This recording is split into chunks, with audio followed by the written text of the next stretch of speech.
ونستغفره ونعوذ بالله من شرور أنفسنا ومن سيئات أعمالنا من يهده الله فلا مضل له ومن يضلل فلا هادي له وأشهد أن لا إله إلا الله وحده لا شريك له وأشهد أن محمدا عبده ورسوله أما بعد الحمد لله বছরের শেষে হলো একেবারে শেষ মুহূর্তে হলো জিকের অনুষ্ঠান আল্লাহ তাআলা জিয়ে রাখার তৌফিক দিয়েছেন। এজন্য আল্লাহর শুকরিয়া আদায় করি আলহামদুলিল্লাহ। আমি মনে করি পূর্বাঞ্চলবাসীর জন্য জিকে একটা বিরাট সুযোগ দিন জানার জন্য। প্রতি বছরই এখানে ওলামারা একত্রিত হয়। যেখানে ওলামারা একত্রিত হয় সেখানে অনেক কিছু শেখার আছে। একটু আগেও জনপ্রতিনিধির কাছ থেকে আপনারা শুনেছেন, তারাও এখানে আনন্দের সাথে একত্রিত হন এবং তারাও আপনাদের সাথে শরীক হন। এই সুযোগ সাধারণত আপনারা অন্য সময় পাবেন না। আল্লাহ তৌফিক কামনা করে আমরা মনে করি যে ভবিষ্যতে ইনশাআল্লাহ এর ধারাবাহিকতা বজায় থাকবে, আমিন। যে বিষয়টি আমাকে আলোচনা করতে বলা হয়েছে, বিষয়টা অনেকটা একাডেমিক। একাডেমিক কেন বলছি? একাডেমিক বলছি এই জন্য যে এটা একটা যেন ইতিহাস হয়ে গেছে অনেকের কাছে এখন। আর এটা আলোচনা করা মানে হচ্ছে পুরাতন কাসুন্দি নিয়ে হুজুরে আলোচনা করতেছে। নাউজুবিল্লাহ। ইমানদার কিন্তু বিশ্বাস করতে পারে না। ইমানদার অবশ্যই বিশ্বাস করেন মুহাম্মদ রাসূলুল্লাহ সাল্লাল্লাহু আলাইহি ওয়াসাল্লামকে আল্লাহ যা নিয়ে পাঠিয়েছেন সেটা অবশ্যই বাস্তবায়ন করতে হবে। এটা কোনোভাবেই ছাড় দেওয়া যাবে না। হুয়াল্লাযী আরসালা রাসূলাহু বিল হুদা ওয়া দীনিল হক লিইয়ুযহিরাহু আলা দীনি কুল্লিহি ওয়ালাউ কারিহাল মুশরিকুন ওয়ালাউ কারিহাল কাফিরুন। কোরআনে কারীম আল্লাহ তাআলা এই কথাটি 3 বার বলেছেন। আরসালা রাসূলাহু বিল হুদা ওয়া দীনিল হক। আমাদের নবীকে আল্লাহ তাআলা পাঠিয়েছেন বিল হুদা, হেদায়েত দিয়ে পাঠিয়েছেন, ওয়া দীনিল হক, হক দিন দিয়ে পাঠিয়েছেন। হেদায়েতের তাফসীর করেন আলেমরা ইলমুন নাফি, এমন জ্ঞান, এমন বিদ্যা যে বিদ্যা উপকারী। আর দ্বীনুল হকের অনুবাদ করেন আলেমরা, এটা হচ্ছে আমল সালেহ, এমন কাজ যে কাজ সওয়াব। ইমানদার এই দুইটি জিনিসের বাইরে চিন্তা করতে পারে না। শিখবে ইলম, এমন ইলমটি শিখবে যে ইলমটি তার কাজে লাগে। আর বাস্তবায়ন করবে এমন ইলমটি, এমন আমলটি করবে যে আমলটি তার জন্য উপকারী, যে আমলটি আল্লাহ অনুমোদন করেছেন। একটু চিন্তা করুন জাহিলিয়তের দিকে। জাহিলিয়তে কেন্দ্রীয় কোনো শাসন ছিল না, এই জন্য এটা নাম জাহিলিয়ত ছিল। এই জন্য এটা জাহিলিয়ত ছিল, কারণ কেন্দ্রীয় কোনো শাসন ছিল। যে যেমনি পারত এমনি একে অপরকে হানাহানি করে, হত্যা করে সম্পদ দখল করত। কারোর প্রতি কারো কোনো শ্রদ্ধাবোধ, সম্মানবোধ ছিল না। এটা জাহিলিয়ত। রাসূলুল্লাহ সাল্লাল্লাহু আলাইহি ওয়াসাল্লাম এই জন্য বলেছেন যে মান মাতা ওয়ালাইসা ফি উনুকিহি বাইআ মাতা মিতাতান জাহিলিয়া। যদি কেউ এমন অবস্থায় মারা যায় যে তার ঘাড়ে কোনো বায়াত নেই, অর্থাৎ কারো আনুগত্যের কথা তার মানার মতো চিন্তা মাথায় আসেনি, সে ব্যক্তি জাহিলিয়তে মৃত্যুবরণ করেছে। কেন?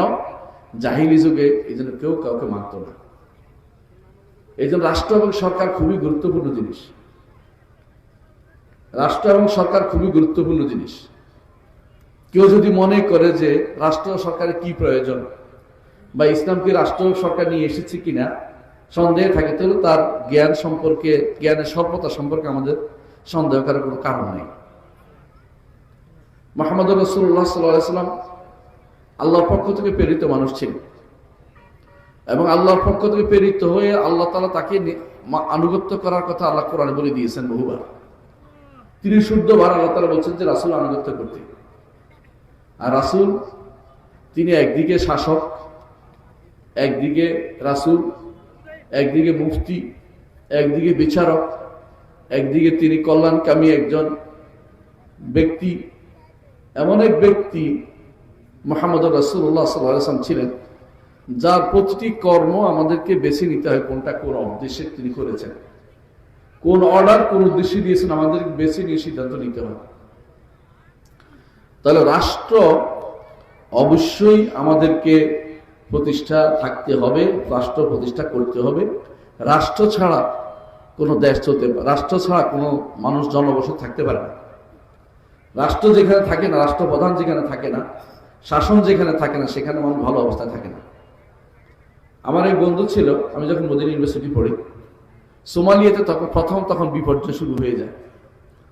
তো আদম আমাকে বলছিল, নাম আদম, যে জাকারিয়া আমি দোয়া করি আল্লাহর কাছে, আল্লাহ যেন একটা শাসক আমাদেরকে দেয়, কারণ আমরা এখন বর্তমানে যে অবস্থা আছে এটা কোনো শান্তির জায়গা বলতে পারি না। মুহাম্মদুর রাসূলুল্লাহ সাল্লাল্লাহু আলাইহি ওয়াসাল্লাম মক্কাতে এসে শাসন ব্যবস্থা প্রতিষ্ঠা করতে পারেননি। মদিনাতে তিনি ইসলামী রাষ্ট্রের প্রথম পত্তন করেছিলেন, কারণ সেখানে এই পরিবেশ তৈরি হয়েছিল। মক্কাতে তার কথা শোনার জন্য কেউ উপস্থিত ছিল না। এই জন্য মদিনা হচ্ছে ইসলামী রাষ্ট্রের প্রথম বুনিয়াদ, ইসলামী রাষ্ট্রের নমুনা। ইসলামী রাষ্ট্রের নমুনা কিভাবে হয়েছিল আমি একটু বুঝিয়ে বলছি। আপনারা জানেন যে একটা রাষ্ট্রের 4টে অর্গান থাকে। 1 নম্বর হচ্ছে সার্বভৌমত্ব থাকতে হবে। কার সেটা পরে বলবো, আগে সার্বভৌমত্ব থাকতে একটা রাষ্ট্রের। দ্বিতীয়ত থাকতে হয় একটা জাতি থাকতে হয়, একটা গোষ্ঠী থাকতে হয় তাদের অধীন। এই সার্বভৌমত্ব অধীন একটা গোষ্ঠী থাকতে হয়, মানুষ থাকতে হয় কিছু। মানুষ না থাকলে কার উপর আপনি শাসন করবেন। দ্বিতীয়ত একটা সরকার ব্যবস্থা থাকতে হয়, একটা ব্যবস্থা থাকতে হয়, কর্মকাণ্ড পরিচালনার মধ্যে কিছু নীতি থাকতে হয়, এটা থাকতেই হয়। আর 4 নম্বর হচ্ছে একটা জমিন থাকতে হয়, একটা ভূমি থাকতে হয়, বাতাসের উপর হয় না, একটা রাষ্ট্র জমিন থাকতে হয়। 4টি জিনিস বর্তমানেও এটাকে তারা রাষ্ট্রনীতির মূল 4টে জিনিস অর্গানকে তারা ধরে নিয়েছে। রাষ্ট্রের 4টে অর্গান থাকতে হবে। ইসলামী রাষ্ট্র মদিনা যখন প্রতিষ্ঠিত হয়েছিল, সেখানে কি কি হয়েছিল আপনাদের কি মনে আছে? সিয়াদা ছিল, সার্বভৌমত্ব ছিল, তবে আল্লাহর ছিল। সেখানে একটা জাতি ছিল, সেরা ছিলেন শ্রেষ্ঠ জাতি। তারা হচ্ছেন শ্রেষ্ঠ জাতি, তাদেরকে আল্লাহ তাআলা নিজের কোরআনে কারীমে শ্রেষ্ঠ বলে ঘোষণা করেছেন। এবং খায়রা উম্মাহ, এদের মধ্যে সর্বপ্রথমই হচ্ছে সাহাবায়ে কেরাম। এবং তাদের সম্পর্কে আল্লাহ নিজে বলেছেন যে তাদের উপরে আল্লাহ তাআলা সন্তুষ্ট, রাদিয়াল্লাহু আনহুম ওয়া রাদু আনহু। এমন একটি জাতি আল্লাহ তাআলা তাদেরকে বানিয়েছিলেন। আর সেখানে একটা সরকার ব্যবস্থাপনা ছিল। আমাদের নবী একাধারে তিনি বিচার করতেন, অর্থনৈতিক ব্যবস্থাপনা চালাতেন, রাষ্ট্র পরিচালনা করতেন, যুদ্ধ পরিচালনা করতেন, এমনকি সৎ কাজের অসৎ কাজে নিষেধ করতেন, দাওয়াত দিতেন, দাওয়াতের জন্য যত প্রচার প্রসারের জন্য লোক পাঠাতেন, সার্বিক যত কাজ সেটা আমার নবী করেছেন। এজন্য এই রাষ্ট্র সার্বিকভাবে বলতে পারেন যে পুরো মদিনা একটা রাষ্ট্র জায়গা ছিল। অর্থাৎ ইসলামী রাষ্ট্রের যদি কোনো তুলনা আপনি দেখতে চান, একটা নমুনা দেখতে চান, তাহলে মদিনার রাষ্ট্র ছাড়া কোনো রাষ্ট্র আপনি সুযোগ পাবেন না। প্রথম মদিনা রাষ্ট্র ছিল সত্যিকার একটা ইসলামী রাষ্ট্র। এই ইসলামী রাষ্ট্রের যে কিছু বৈশিষ্ট্য আছে, এই মদিনা ইসলামী রাষ্ট্রের কি বৈশিষ্ট্য? 1 নম্বর হচ্ছে সার্বভৌমত্ব হবে আল্লাহ, মানুষের নয়। মানুষের সার্বভৌমত্ব থাকবে না, থাকবে কার? আল্লাহ সার্বভৌমত্ব। সবকিছুতে আল্লাহ এবং তার রাসূল যা বলেছেন সেটাকে প্রাধান্য দিতে হবে। আমরা মনে করি আমাদের রাষ্ট্র বর্তমানে যদি সংবিধান রচনা হয়, তাতে অবশ্যই সর্বপ্রথম থাকা উচিত যে সার্বভৌমত্ব হবে আল্লাহ এবং তার রাসূলের। আল্লাহ এবং তার রাসূলের। হ্যাঁ, বলতে পারেন তাহলে সংখ্যালঘুর কি হবে? সংখ্যালঘুরও আল্লাহ এবং তার রাসূলের নীতির ভিতরে তাদের জন্য যেই সুযোগ সুবিধা রাখা হয়েছে তার পরিপূর্ণ বাস্তবায়ন করা হবে। কারণ ইসলাম কোনদিন মদিনার শাসনের বিষয়টা একটু চিন্তা করেন। ইহুদিরা ছিল, রাসূল কি ইহুদিদের উপরে ইসলামিক আইন চালু করে দিয়েছেন? কখনো না। রাসূল কি ইহুদিদের কারণে মদিনা রাষ্ট্র ইসলামিক হওয়া নিষেধ করেছেন? তা কখনো না। অন্যরাও থাকবে, তাদের আইনও থাকবে, তাদের লোকও থাকবে, কিন্তু মুসলিমদের জন্য অন্য কোনো আইন চলতে পারে না। মুসলিমদের জন্য অবশ্যই আল্লাহ এবং তার রাসূল যা দিয়ে গেছেন সেটাই একমাত্র মেনে চলতে হবে। এই সিয়াদা, সার্বভৌমত্ব, অর্থাৎ যার উপরে আর কারো কথা চলতে পারে না, আল্লাহ এবং তার রাসূলের কথা চলতে হবে। দ্বিতীয়, অথবা বলতে পারেন যে শরিয়ত, এই শরিয়ত বাস্তবায়ন করবে কে? মানুষ। অবশ্যই যিনি ক্ষমতায় আছেন এবং যারা ক্ষমতায় যাবেন প্রত্যেকের দায়িত্ব এই শরিয়ত বাস্তবায়ন করা। কুল্লুকুম রাঈন ওয়া কুল্লুকুম মাসউলুন আন রাইয়াতিহি, প্রত্যেকে রাখাল, প্রত্যেকে রাখালিপনা জিজ্ঞাসা করা হবে। রাসূলের বলেন ইমাম, রাষ্ট্রপ্রধান, সেও রাখাল, সে একজন বড় রাখাল। তার দায়িত্ব হচ্ছে রাষ্ট্রের প্রতিটি অর্গানকে ইসলামাইজেশন করা, ইসলামী পদ্ধতিতে পরিচালনা করা, এটা দায়িত্বের ভিতরে তার পড়ে। দ্বিতীয় বৈশিষ্ট্য হচ্ছে একটা গোষ্ঠী থাকবে, একটা জাতি থাকবে, যে জাতিটা তাওহীদের উপরে তাদের ভিত্তি থাকবে। তাওহীদের ভিত্তি না থাকলে সে তো মুসলিমে না, তাকে নিয়ে আপনি ইসলাম কিভাবে প্রতিষ্ঠা করবেন? প্রথম কাজ তাওহীদের ভিত্তি আছে কিনা আপনি দেখে নেবেন। ইসলামকে পরিপূর্ণভাবে মানার মতো তার যোগ্যতা অর্জিত হতে হবে। যারা ওই গোষ্ঠী এখান থেকে বাদ পড়ে যাবে অটোমেটিকলি, যারা ইসলামকে কমপ্লিট কোড অফ লাইফ মানতে রাজি নয়। অবশ্যই ইসলাম কমপ্লিট কোড অফ লাইফ মেনে নিতে হবে। তৃতীয়, ইসলামী রাষ্ট্রের আরেকটি বৈশিষ্ট্য হচ্ছে অবশ্যই ইসলামী রাষ্ট্র প্রতিষ্ঠা হওয়ার পরে আল্লাহর শরীয়ত যেন বাস্তবায়িত হয়, এই নীতি থাকতে হবে। ছোট বড় সবকিছুতে আল্লাহর শরীয়ত বাস্তবায়িত হতে হবে। আল্লাহ তার নবীকে বলেছেন ওয়া আনিহকুম বাইনাহুম বিমা আনজালাল্লাহ, আল্লাহ যা নাযিল করেছে তাদের মধ্যে আপনি সেটা দিয়ে হুকুম দিন। ওয়ালা তাত্তাবি আহওয়াহুম, তাদের প্রবৃত্তির অনুসরণ করবেন না। আল্লাহর বিধানের বিপরীতে যা কিছু আছে সবই হচ্ছে তাদের প্রবৃত্তি। আল্লাহর শরীয়তের বাইরে যা কিছু আছে সেটা মানব রচিত প্রবৃত্তি। মানব রচিত কোনো প্রবৃত্তি সেখানে স্থান পেতে পারে না। এজন্য প্রথম যে কাজটি করতে হবে অথবা যে বৈশিষ্ট্য থাকতে হবে ইসলামী রাষ্ট্রের, তার মধ্যে একটি হচ্ছে যে তারা আল্লাহর দ্বীনকে বাস্তবায়িত করবে। আল্লাযীনা ইম্মাক্কানাহুম ফিল আরদি আকামুস সালাতা ওয়া আতাউজ যাকাতা ওয়া আমারু বিল মা'রুফ ওয়া নাহাউ আনিল মুনকার ওয়া লিল্লাহি আকিবাতুল উমুর।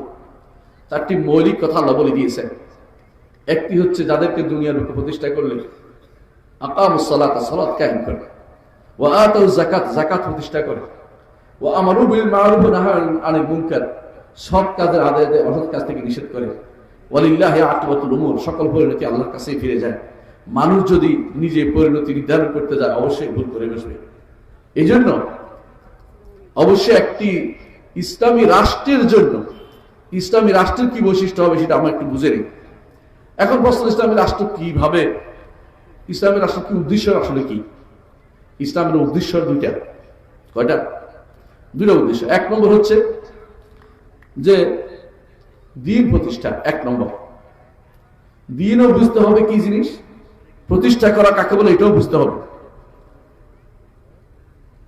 দ্বীন বুঝার জন্য এর জন্য প্রথমে হচ্ছে দ্বীনকে প্রচার প্রসার করা, দ্বীনের দিকে দাওয়াত দেওয়া, দ্বীনের পক্ষ থেকে প্রতিরোধ করা, এবং দ্বীনের মধ্যে যারা সন্দেহ নিয়ে আসে, বেদাত নিয়ে আসে, বাতিল জিনিস নিয়ে আসে, সেগুলিকে প্রতিরোধ করা, সেগুলিকে বাদ দেয়া।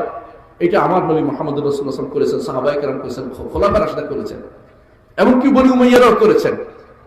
বনি উমাইয়ারাও এই ব্যাপারে শ্রেষ্ঠ ছিলেন, কারণ তারা দ্বীনের ব্যাপারে কোনো বাইরের কোনো কিছু তারা অংশগ্রহণ করেননি। বর্তমানে আপনারা যে সমস্ত জিনিস দেখতে পান যে আমাদের মুসলিমরা নিজেদের নিয়ে ব্যস্ত হয়ে আছে, এর মূল কারণ হচ্ছে দ্বীন প্রতিষ্ঠার অর্থই আমরা বুঝিনি। দ্বীন প্রতিষ্ঠা এটা রাষ্ট্রের যেমন দায়িত্ব, ব্যক্তির দায়িত্ব, রাষ্ট্রের তেমনি দায়িত্ব। অনেক কিছু রাষ্ট্র প্রতিষ্ঠা ছাড়া আপনি কোনদিন বাস্তবায়ন করতে পারবেন না। অনেক কিছু বাস্তবায়িত হয় রাষ্ট্র প্রতিষ্ঠা ছাড়া। এই জন্য রাষ্ট্র প্রতিষ্ঠা করা আসলে তো একটা ফরজ। কারণ মা লা ইউতিমুল ওয়াজিবু ইল্লা বিহি ফাহুয়া ওয়াজিব, যা না করলে ওয়াজিব পালন করা যায় না তা করাও ওয়াজিব, যা না করলে ওয়াজিব আদায়, ফরজ আদায় করা যায় না তা করাও ফরজ। এই জন্য মুহাম্মদ রাসূলুল্লাহ সাল্লাল্লাহু আলাইহি ওয়াসাল্লাম হিজরত করতে বলেছেন। একটা জনগোষ্ঠী তৈরি হয়েছে, তাদের মধ্যে তিনি শাসন প্রতিষ্ঠা করেছেন। রাসূলুল্লাহ সাল্লাল্লাহু আলাইহি ওয়াসাল্লাম দুনিয়া থেকে চলে যাওয়ার পরেই সাহাবায়ে কেরাম পরবর্তী রাষ্ট্রপ্রধান নির্বাচন না করে তারা রাসূলুল্লাহ সাল্লাল্লাহু আলাইহি ওয়াসাল্লামকে কবরে দেননি। এটা এত গুরুত্ব যে এটাকে গুরুত্ব দিয়ে দেখতে হবে। আমরা রাষ্ট্রপ্রধান অবশ্যই নিযুক্ত থাকতে হবে, তবে এই রাষ্ট্রপ্রধান নিযুক্ত হতে হলে রাষ্ট্রপ্রধানের কি উদ্দেশ্য থাকতে হবে একটা রাষ্ট্রে, সেটা আমাকে জানতে হবে। এক নম্বর হচ্ছে অবশ্যই দিন প্রতিষ্ঠাতার প্রথম উদ্দেশ্য থাকতে হবে, দিন প্রতিষ্ঠাতার প্রথম উদ্দেশ্য থাকতে হবে। আর দিন প্রতিষ্ঠা হচ্ছে দিনকে জানা, বুঝা, প্রচার প্রসার করা, আর দিন থেকে মানুষের যে সন্দেহ, ভুল আকীদা, সেগুলো দূর করা, বাতিল দূর করা, বেদাত দূর করা। 3 নম্বর হচ্ছে দিনের আশেপাশে যে আক্রমণ আছে সেগুলো প্রতিহত করা, এগুলি লাগবেই। দ্বিতীয়ত বাস্তবায়ন করা, দিন বাস্তবায়ন করা। একটা হচ্ছে জানানো, একটা বাস্তবায়ন করা। কিভাবে বাস্তবায়ন করবে? আল্লাহর শরীয়ত বাস্তবায়ন করতে হবে, হুদুদ কিসাস বাস্তবায়ন করতে হবে, সবই উদ্দেশ্য। তবে আল্লাহর বিধানকে বাস্তবায়ন করার জন্য একটা রাষ্ট্রে একটা মহা উদ্দেশ্য থাকে, বড় উদ্দেশ্য থাকে। তাহলে আমরা বুঝতে পারলাম যে ইসলামী রাষ্ট্র যদি বাস্তবায়ন করতে হয়, প্রতিষ্ঠা করতে হয়, তাহলে কয়েকটা জিনিস লাগবে। যারা বাস্তবায়ন করতে আজ আগ্রহী তাদেরকে আনতুমিনা বিল্লাহি রাব্বান, আল্লাহকে রব হিসেবে মানতে হবে, মুহাম্মদ রাসূলুল্লাহ সাল্লাল্লাহু আলাইহি ওয়াসাল্লামকে রাসূল হিসেবে নিতে হবে, মুহাম্মদকে, ইসলামকে একমাত্র জীবন ব্যবস্থা হিসেবে বাস্তবায়ন করতে হবে। এখানে আর কোনো নীতি আসতে পারবে না, আর কোনো নীতি আসতে পারবে না। সমাজতন্ত্র আসবে না, গণতন্ত্র আসবে না, এবং আর কি সেকুলারিজম আসবে না। তারপরে দেশাত্ম কত রকমের বাদ আছে না, যাবতীয় বাদ এবং যাবতীয় ইজম সব বাতিল। এগুলো যদি না হয় তাহলে আপনি ইসলামকে প্রতিষ্ঠা করতে পারলেন না। ইসলাম আসছে কি জন্য? লিইয়ুযহিরাহু আলাদ দীনি কুল্লি, সমস্ত মতবাদের উপর ইসলামকে প্রতিষ্ঠা করার জন্য। আপনি যদি এইটাও মানেন ওইটাও মানেন তাহলে আপনি ইসলামকে পরিপূর্ণ মানতে পারলেন না। ইসলামকে মানতে হলে পরিপূর্ণভাবে মানতে হবে। ইসলামের অর্ধেক মানে অর্ধেক না মানলে আল্লাহ কোরআনে কারীম বলে দিয়েছেন, ফামা জাযাউ মান ইয়াফআলু যালিকা মিনকুম ইল্লা খিজিয়ুন ফিল হায়াতিদ দুনিয়া, দুনিয়ার বিপদ, দুনিয়ার জীবনে তোমাদের অপমান নেমে আসবে। আজ আমাদের জন্য অপমান নেমে আসে, আমাদের সিদ্ধান্ত আমরা নিতে পারি না। কথা কখন সাদা বাড়ি থেকে আমাদের সিদ্ধান্ত হয়, কখনো কখনো কালো বাড়ি থেকে আমাদের সিদ্ধান্ত চলে আসে। আমাদের সিদ্ধান্ত আমরা নিতে পারি না। দূর দূরান্তের লোকেরা, কাফের মুশরিকরা আমাদের সিদ্ধান্ত চাপিয়ে দেয়, কারণ আমরা হয়ে গেছি ভেড়ার পালের মতো। আমরা হয়ে গেছি ভেড়ার পালের মতো, যাদের তো তাড়িয়ে বেড়াচ্ছে তারা। রাসূলুল্লাহ সাল্লাল্লাহু আলাইহি ওয়াসাল্লাম আমাদেরকে যা বলেছেন, তাতাদা আলাইকুম উমাম কামা তাতাদা আল আকালাতু আলা কাসআতিহা, জাতিসমূহ তোমাদের উপর হুমড়ি খেয়ে পড়বে, যেভাবে যারা ক্ষুধার্ত তারা খাদ্যের উপর ঝাঁপিয়ে পড়ে। সাহাবায়ে কেরাম বললেন, আবি কিল্লাতিন নাহনু ইয়া রাসূলুল্লাহ, হে আল্লাহর রাসূল, আমরা কি তখন কম হব? রাসূলুল্লাহ সাল্লাল্লাহু আলাইহি ওয়াসাল্লাম বলেছেন, আনতুম কুসুর, তোমরা অনেক হবে, ওয়ালাকিন্নাকুম গুথাউন কা গুথাইস সাইল, তোমরা ভানে ভেসে আসা খড়কুটুর মতো হবে। কারণ আপনারা জানেন যে গাছের গোড়া থাকে মাটির নিচে, কিন্তু যে সমস্ত খড়কুটু বানে ভেসে আসে তাদের কোনো গোড়া থাকে না। এই গোড়া হচ্ছে ইসলাম। ইসলামের মধ্যে আমাদের কোনো অংশ নেই। আমরা সুযোগ খুঁজি কেমনে অন্য পদ্ধতিতে কোনো না কোনো ভাবে আমরা যেন ক্ষমতায় যেতে পারি, ক্ষমতায় টিকে থাকতে পারি। এই চিন্তা যতদিন পর্যন্ত আমার অন্তর থেকে পরিপূর্ণভাবে চলে না যাবে, ইসলামী রাষ্ট্র প্রতিষ্ঠা হওয়া সম্ভব না। আপনি সাময়িক উন্মাদনার যোগ হবে, শুধুমাত্র সাময়িক কিছুমাত্র আপনার মধ্যে সাময়িক একটা আবেগ আসবে, আমরা এই করে গে সেই করেন গে, কিন্তু কিছুই আপনি করতে পারবেন না। আপনাকে অবশ্যই একেবারে গোড়া থেকে শুরু করতে হবে। আপনার ভাই, আপনার বোন, আপনার মেয়ে, আপনার ছেলে, আপনার বাবা, আপনার সন্তান, সবাইকে এটা বুঝাতে হবে যে ইসলাম পরিপূর্ণ জীবন ব্যবস্থা। কোনো কিছু বাইরে থেকে ধার করার সুযোগ নাই। যদি ধার করেন, আপনি ইসলামকে বুঝেননি, আপনাকে আবার ইসলাম ভালোভাবে পড়তে হবে, যেভাবে সালফে সালিহ বলেছেন। দ্বিতীয় যে কাজটি করতে হবে তা হচ্ছে আপনার বন্ধুত্ব, আপনার ভালোবাসা যেন একমাত্র ইসলামের জন্য হয়। আমাদের ভালোবাসা, আমাদের বন্ধুত্ব, আমাদের ঝান্ডা ইসলামের জন্য হচ্ছে না। এক একজনে এক এক নতুন ঝান্ডা নিয়ে আসছে, সব ঝান্ডা আমরা মেনে নিচ্ছি। এত বছর স্বাধীনতার পর থেকে আমাদের উপর দিয়ে যেই 4টা মূলনীতি চালু করে দেওয়া হয়েছিল, এগুলি কি আমাদের মনের কথা ছিল? কখনো না। আপনাকে যদি জিজ্ঞাসা করা হইতো আপনি কি সমাজতন্ত্র মানেন কিনা, আপনি অসম্ভব, সমাজতন্ত্র নামক শয়তানতন্ত্র আমরা মানি না, আপনি নিজেই বলতেন। এই জাতীয় যে সমস্ত তন্ত্রগুলি আমাদের উপর দিয়ে চালিয়ে দেওয়া হয়েছে, একটাও ইসলাম মানে না। তাহলে মুসলিম দেশে যেটা চলছে, কার জন্য বন্ধুত্ব হচ্ছে, কার জন্য? আপনি যখন শপথ নিচ্ছেন, কি জন্য শপথ নিচ্ছেন? আপনি এই 4 মূলনীতি কুফরি নীতির উপর শপথ নিচ্ছেন। আপনি কি ইসলাম কায়েম করবেন আমাকে বলেন? আপনার পায়ের নিচে যেটা আছে এটা যদি না সরান, আপনি এটার উপর দাঁড়িয়ে থাকেন, আপনি এটা কোনোদিনে আপনি স্বাধীন হইতে পারেন নাই। আপনি এখন হক কথা কখনো বলতে পারবেন না। এটাই হচ্ছে আজ আমাদের অবস্থা। আমরা হক কথা বলতে পারি না কেন? ইসলামকে আমরা মূল থেকে বুঝি নাই, ইসলামকে আমরা পরিপূর্ণ বাস্তবায়ন করতে হবে মনে করি না। অনেকেই মনে করি রাষ্ট্রে ইসলাম কি দরকার? মসজিদে আছে, ওয়াজের মাহফিলে আছে, মাথায় টুপি আছে, হুজুররা আছে, ওয়াজ করে, মিছিল করে, মাশাআল্লাহ রমজান মাসে আমরা মসজিদে যাই, কিন্তু রাষ্ট্র চলবে অমুক তমুকের আমেরিকার কোন নীতিতে চলবে। এই নীতি যতক্ষণ মাথার ভিতরে আপনার ঢুকে আছে, আপনি ইসলাম বুঝেন নাই, কুফরি তন্ত্র লালন করছেন। আপনি কি বুঝেন সেটা? আপনাকে সেটা বুঝতে হবে যেটা কুফরি তন্ত্র লালন করছেন। সুতরাং ইসলামী রাষ্ট্র প্রতিষ্ঠা করার জন্য অবশ্যই আপনার যাবতীয় আপনার বন্ধুত্ব, যাবতীয় আপনার নেতৃত্ব ইসলামের উপর ছেড়ে দিতে হবে, অন্য কোনো কারো উপর ছেড়ে দিতে পারবেন না। তৃতীয় যে নীতি অবলম্বন করতে হবে সেটা হচ্ছে এমন একটি জাতি থাকতে হবে যে জাতিটি তাদের কিছু সওয়াবে তার স্থায়ী কিছু নীতি আছে। এই নীতি কখনো পরিবর্তন করতে রাজি হবে না। 100 যদি কোনো 50%, 51% যদি বলে যে মদ চলবে, তাহলে মদ চলতে পারবে না, কারণ মদ আমাদের স্থায়ী হারাম। কথা বুঝছেন কিনা? 51% না, একেবারে 99% বললেও হবে না, কারণ মদ আমাদের জন্য হারাম। কথা বুঝাতে পারছি?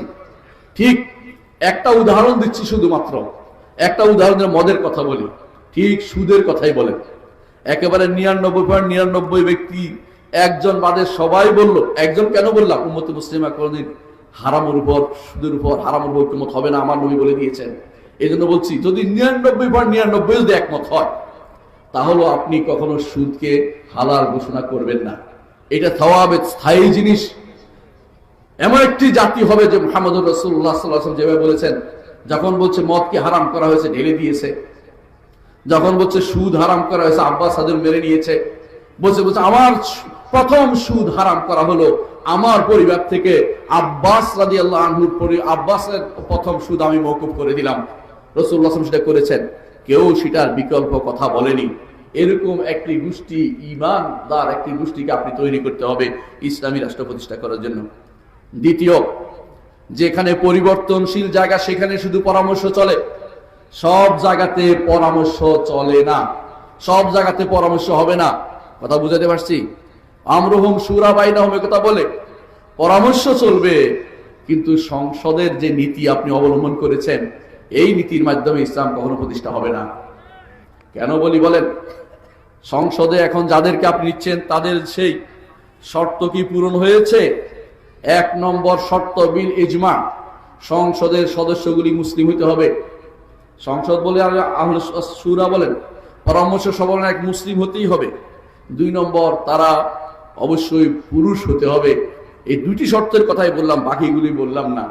3 নম্বর আছে, তাদেরকে অন্তত ন্যূনতম ইসলাম সম্পর্কে জ্ঞান থাকতে হবে। এই 3টি জ্ঞান যদি আপনি দেন, কয়জন মানুষ খুঁজে পাবেন যারা আজ সংসদে যাওয়ার যোগ্যতা অর্জন করেছে?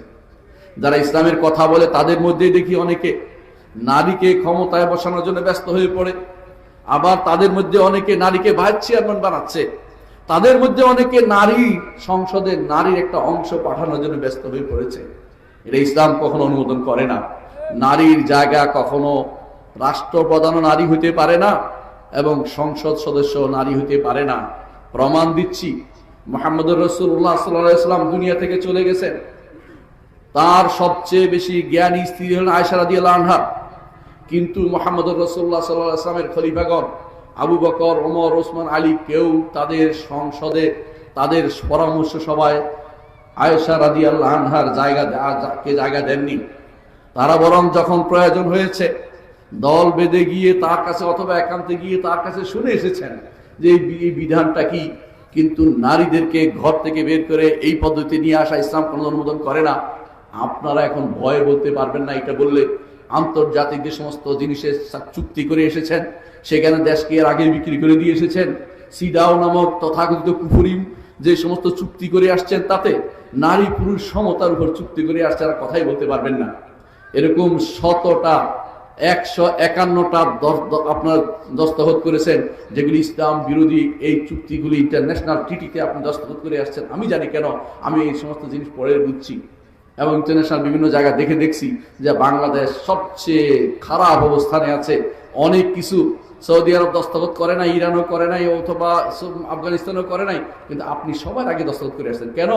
আমার ক্ষমতা যেন থাকে, দুনিয়া চলে যাক, ইসলাম চলে যাক, রাষ্ট্র চলে যাক, আমি যেন ঠিক থাকি। এটাই যেন একটা নীতি হয়ে দাঁড়িয়েছে। এই অবস্থা হলে আপনি ইসলাম প্রতিষ্ঠা করতে পারবেন না। আপনারা আগে আগে যাই বলে থাকেন ইসলাম প্রতিষ্ঠা, আমার প্রথমে চাই মানবতা, তারপরে চাই এটা, তারপরে 3 নম্বরে যে ইসলাম কথা বলেন। আগে তো এটা বলেননি, এখন কেন বলছেন? আপনার কি ভোটের বেশি দরকার? এটা ইসলাম অনুমোদন করতে করে না। আপনাকে ইসলাম সবার আগে রাখতে হবে। মুহাম্মদুর রাসূলুল্লাহ সাল্লাল্লাহু আলাইহি ওয়াসাল্লাম ইসলাম ছাড়া কোনো কিছুতে তিনি রাজি ছিলেন না। মুহাম্মদুর রাসূলুল্লাহ সাল্লাল্লাহু আলাইহি ওয়াসাল্লাম যা রাজি হননি, আপনি কোনোদিন অন্য কিছুতে রাজি হতে পারবেন না। সাময়িকভাবে মানুষকে বোকা বানাতে পারেন, কিন্তু মানুষ সবসময় বোকা থাকবে না। আপনাকে হক কথা বলে মানুষ কম হইতে পারে, আপনার অনুসারী হকের দাওয়া দিতে থাকুন, আপনি সফল কাম হবেন। আর যত বেশি সাময়িকভাবে কোনো কিছু করে ক্ষমতায় যাওয়ার জন্য ব্যস্ত হয়ে পড়বেন, আপনার এর মাধ্যমে কোনোদিন ইসলাম প্রতিষ্ঠা হবে না। ইসলাম প্রতিষ্ঠা করতে হলে ইসলাম কুল পরিপূর্ণভাবে আপনাকে প্রতিষ্ঠা করতে হবে। মনে রাখতে হবে যে যাদেরকে আপনি সংসদে বসাবেন তাদের কিছু নীতিমালা আছে। বেনামাজি কখনো সংসদে যেতে পারে না ইসলামের দৃষ্টিতে, এবং ইসলামের দৃষ্টিতে বেনামাজি এবং যারা দ্বীন বুঝে না, আকীদা বুঝে না, আল্লাহ শরীয়ত বিরোধী, তাদেরকে আপনি সংসদে রাখতেই পারেন না কোনো ক্রমেই। এরা আপনার দ্বীনকে আরো নষ্ট করে দিবে। একজন রাষ্ট্রপ্রধান ইসলাম কিছু শর্ত দিয়েছে। একটা রাষ্ট্রপ্রধান অবশ্যই মুসলিম হতে হবে, যিনি ইসলাম মানেন এরকম মুসলিম। নাম কেউ আসতে মুসলিম হলে তাকে ইসলাম মুসলিম, তাকে রাষ্ট্রপ্রধান বানানো যায় না। দ্বিতীয়ত, তাকে অবশ্যই পুরুষ হতে হয়। আপনারা এত বছর ধরে নারী শাসনের ভিতরে আছেন, শাসক সাহস করে কোনোদিন বলেন নাই নারী শাসন ইসলামে নাই।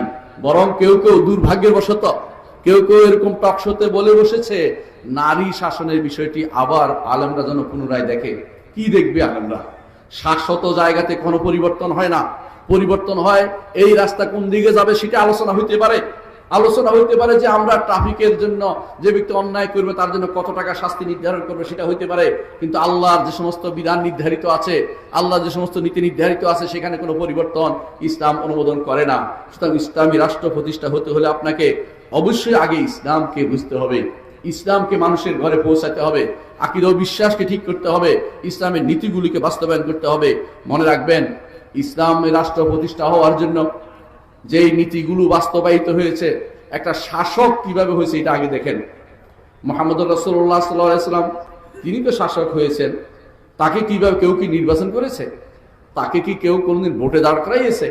তো স্বতঃস্ফূর্তভাবে সমস্ত মানুষ তাকে মেনে নিয়েছে। এই স্বতঃস্ফূর্ততা হচ্ছে ইসলামের নীতি। স্বতঃস্ফূর্ত যদি না পাওয়া যায়, দ্বিতীয় নীতি হচ্ছে যে আবু বকর রাদিয়াল্লাহু আনহু করে গেছেন, রাসূলুল্লাহ সাল্লাল্লাহু আলাইহি ওয়াসাল্লাম রেখে গেছেন, যাদেরকে মজলিসে শুরা যেটা যাকে বলে প্রথম কক্ষ, উচ্চ কক্ষ তাকে নির্বাচন করে গেছেন। দ্বিতীয়ত, ওমর রাদিয়াল্লাহু আনহু আগের খলিফা নির্বাচন করে গেছেন দ্বিতীয় খলিফাকে, এটাও বৈধ ইসলামে। 3 নম্বর হচ্ছে যারা সুনির্দিষ্ট সংখ্যার ভিতরে সীমাবদ্ধ করে দেয় তার মধ্যেও নির্বাচন বৈধ। চতুর্থ, জোর করে কেউ ক্ষমতায় যদি এসে যায়, রাষ্ট্র নিয়ন্ত্রণ করে ফেলে, তাকেও ইসলাম মেনে নিতে বলে, তার বিরুদ্ধে প্রশাসন করে দেশের মধ্যে গন্ডগোল সৃষ্টি করতে ইসলাম বলে না। কিন্তু ইসলামের নীতি কিন্তু এটা নয়, কিন্তু এটা মেনে নিতে বলা হয়েছে। ইসলামের মূল নীতি হচ্ছে এটাই যে সেটা হবে স্বতঃস্ফূর্ততার মধ্যে। আর স্বতঃস্ফূর্ততা না হলে মানুষের মধ্যে যার গ্রহণযোগ্যতা ইমানের দিক থেকে বেশি, সেটাকে শুধুমাত্র বাড়িয়ে তুলবে। আজ ইমানের দিক থেকেই আমরা খুব দৈন্যতার মধ্যে আছি। এই জন্য সবচেয়ে বেশি দরকার ইসলামী রাষ্ট্র প্রতিষ্ঠার জন্য সবার আগে দরকার ইমানকে প্রতিষ্ঠা করা, সবার আগে দরকার ইসলামকে পৌঁছে দেয়া, সবার আগে দরকার আমাদের রাজনীতিবিদদেরকে ইসলাম সম্পর্কে জানানো যে আপনার নীতি ইসলাম বিরোধী কিনা আপনি দেখে নেন, আপনার এই বক্তব্য ইসলাম বিরোধী হয়েছে কিনা। আপনি ইসলাম বিরোধী হয়ে থাকলে ইসলামের কথা আর বলেন না। আপনি দুনিয়ার শাসকের মতো একটা শাসকের কাজ করে যাচ্ছেন। ইসলামী কাজ করতে হলে ইসলামিক কথা বুঝে শুনে আপনাকে সেই কাজটি করতে হবে। আল্লাহ আমাদের তৌফিক দান করুন। সুবহানাকাল্লাহুম্মা ওয়া বিহামদিকা আশহাদু আল্লা ইলাহা ইল্লা আনতা আস্তাগফিরুকা ওয়া আতুবু ইলাইক। আসসালামু আলাইকুম ওয়া রাহমাতুল্লাহি ওয়া বারাকাতুহু।